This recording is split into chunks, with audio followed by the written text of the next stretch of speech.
ശ്രീലങ്കയ്ക്കെതിരായ T20 ഏകദിന പരമ്പരയ്ക്കുള്ള India cricket ടീമിനെ ഏത് നിമിഷവും പ്രഖ്യാപിച്ചേക്കും. ഈ മാസം 27 ആരംഭിക്കുന്ന പരമ്പരയിൽ 3 വീതം T20 ഏകദിന മത്സരങ്ങളാണുള്ളത്. അതേസമയം ഏകദിന ടീമിൽ മുതിർന്ന താരങ്ങളായ വിരാട് കോഹ്ലി, രോഹിത് ശർമ്മ, ജസ്പ്രീത് ബുംറ എന്നിവർക്ക് വിശ്രമം അനുവദിക്കാൻ പരിശീലകൻ ഗൗതം ഗംഭീർ തയ്യാറല്ലെന്നാണ് സൂചന.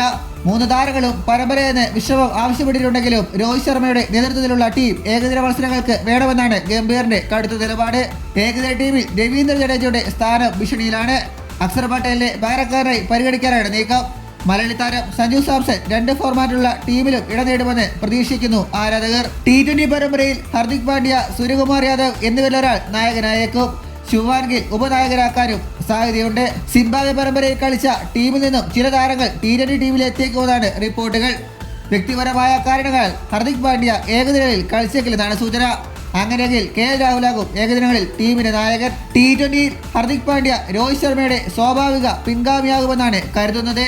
ലോകകപ്പിലെ മികച്ച പ്രകടനത്തോടെ ക്യാപ്റ്റൻ സ്ഥാനത്തേക്ക് മറ്റൊരു പേരും ഇപ്പോൾ BCCIയുടെയോ സെലക്ടർമാരുടെയോ മുന്നിലില്ല. ഈ പരമ്പരയ്ക്ക് ശേഷം ഓഗസ്റ്റിൽ ബംഗ്ലാദേശിനെതിരെ 2 ടെസ്റ്റിലും 3 T20യിലും ഇന്ത്യ കളിക്കും. പിന്നാലെ ഒക്ടോബറിൽ ന്യൂസിലൻഡിനെതിരെ 3 ടെസ്റ്റുകളടങ്ങിയ പരമ്പരയാണുള്ളത്. നവംബറിൽ ദക്ഷിണാഫ്രിക്കയ്ക്കെതിരെയും ഡിസംബറിൽ ഓസ്ട്രേലിയക്കെതിരെയും ഇന്ത്യ പരമ്പര കളിക്കുന്നുണ്ട്. ഇതുപോലുള്ള പുതിയ വാർത്തകൾക്കായി ചാനൽ ഇപ്പോൾ തന്നെ മറക്കാതെ സബ്സ്ക്രൈബ് ചെയ്ത് വയ്ക്കുക.